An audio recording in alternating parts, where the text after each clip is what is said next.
Bonjour chers amis, et nous bénissons le Seigneur pour tout ce qu'il fait pour nous. Et nous allons continuer avec le sujet qu'on avait abordé la fois dernière, donc la calomnie. Et qu'est-ce que la calomnie? On avait donné une définition. On a dit calomnier, c'est dire des paroles vraies ou fausses sur une personne dans le but de dénigrer, de médire ou de juger et de critiquer. Et un passage qu'on avait lu qui est très intéressant, c'est Proverbe 21, verset 23. Il est dit, celui qui veille sur sa bouche et sur sa langue préserve son âme des angoisses. Vous savez, c'est vrai qu'en calomniant, celui qui est calomnié peut souffrir. Mais aussi nous, qui faisons entendre les calomnies, nous avons aussi notre âme qui souffre. Donc il n'y a personne, le calomniateur souffre aussi. Il a des peines terribles. Dans Romains au chapitre 16, le verset 17, il est dit « Je vous exhorte, frères, à prendre garde à ceux qui causent des divisions et des scandales au préjudice de l'enseignement que vous avez reçu. Éloignez-vous d'eux. » Des gens, pour certains intérêts personnels, sont capables de détruire l'image de quelqu'un d'autre. Et puis après, ils pensent qu'ils sont stables. Et puis après, ils pensent qu'ils sont des gens de bien. Et puis après, ils pensent qu'ils sont normaux. Mais qu'est-ce que vous voulez dire? Et qu'est-ce que vous voulez qu'on dise véritablement? Non. Les gens, ils pensent que c'est normal. Mais le point, c'est que s'ils sont des enfants de Dieu, ils ont affaire avec la parole de Dieu véritablement. Quel est le cas de référence? Est-ce que la Bible est vraiment le cas de référence? Dans Proverbe 10, verset 17, il est dit « Celui qui dissimule la haine a des lèvres menteuses. Et celui qui répand plutôt la calomnie est insensé. » Quand nous voyons les gens répandre la calomnie, dire des choses n'importe où, et aujourd'hui, quand quelqu'un vient à fauter et que nous voulons le restaurer, le remettre vraiment à la place qu'il faut, la situation est aggravée à cause des paroles qui traînent sur terre partout dans l'atmosphère. Il y a des commérages, il y a de la calomnie, il y a des paroles qui sont dites et qui ne font qu'aggraver les situations. On ne peut même pas aider le frère à cause des paroles qui traînent par ça et là. C'est vraiment insensé de la part d'un chrétien d'arriver à ce type de choses-là. Il ne faut pas, mes frères, qu'il en soit ainsi, selon Jacques 3, verset 10, partie B. Vous voyez, chaque jour, des pasteurs sont calomniés, des pasteurs sont complètement détruits dans leur ministère à cause de la calomnie. Et vous savez, dans Proverbe 10, verset 18, il est dit, que nous avons lu précédemment, il est dit, celui qui dissimule la haine a des lèvres menteuses. Et celui qui répand la calomnie est un insensé. Et les gens disent des choses méchantes, des choses terribles sur la vie des hommes de Dieu. Ok, si ce que tu dis est vrai et que tu sais que c'est vrai, pourquoi tu n'irais pas voir l'homme de Dieu pour discuter entre deux, seul à seul avec lui? Ça peut ne pas être un pasteur, ça peut être un frère. Pourquoi ne pas aller vers le frère pour discuter seul à seul avec lui? Pourquoi on a besoin d'informer une personne, deux personnes, et même dire à la personne, j'irai le voir. Mais si eux, ils ont déjà entendu, pourquoi aller le voir? Il faut garder, continuer ton chemin. Tu as commencé déjà un sale travail. Bien sûr, tu vas créer de la peine à plusieurs personnes, mais toi, tu ne vas pas échapper. Tu auras de la peine. On ne calomnie pas et puis se dire que ça ne va pas nous toucher.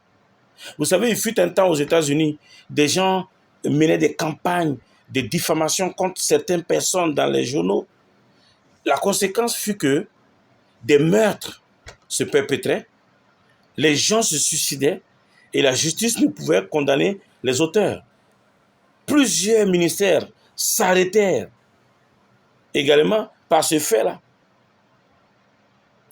Vous savez, des gens étaient calomniés qu'ils avaient perdu et ça les amenait à perdre des affaires très importantes. Et il y a eu des règlements de compte parce que et quand ils ont trouvé celui qui a calomnié, ils l'ont simplement abattu. Et il y a plein de cas comme ça où nous voyons, on voit des choses, des gens perdent la vie et on dit mais c'est quoi? Et la plupart du temps, les gens disent mais non, non. On dit mais ça doit être un règlement de compte. Et la plupart du temps, il y a la calomnie derrière. Il y a la méchanceté derrière. Je n'ai pas dit que c'est la seule chose qui amène à ça. Il y a plein de trucs. Des gens ont tué et puis d'autres les ont tués. Plein. Parce que ceux qui sont allés se venger, ils n'ont pas considéré plusieurs choses aussi. Nos paroles sont importantes. Elles ont des conséquences. Vos paroles sont importantes. Prenez-y garde. La Bible dit, dans Matthieu 12, verset 37, dit, « Car par tes paroles tu seras justifié et par tes paroles tu seras condamné. » Vous savez, une bonne parole calme la fureur. Une seule parole négative peut anéantir 4 paroles positives.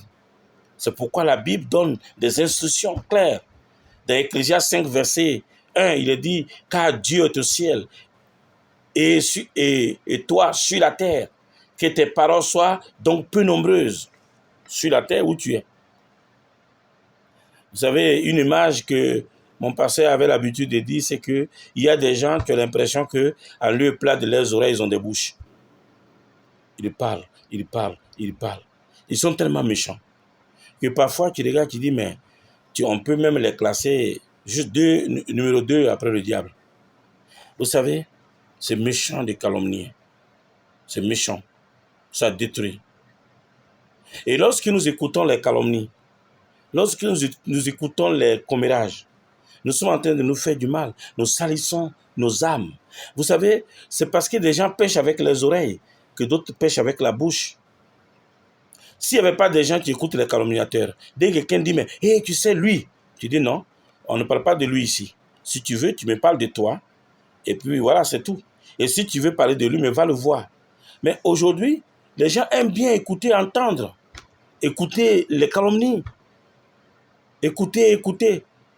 Vous savez, la parole de Dieu nous invite à écouter la parole de Dieu et à la mettre en pratique.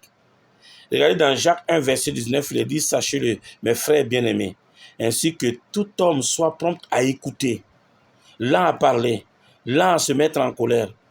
Et chez les Grecs, le mot écouter, c'est le mot akouo, qui signifie écouter toujours dans le but de pratiquer. Ce n'est jamais juste écouter pour écouter.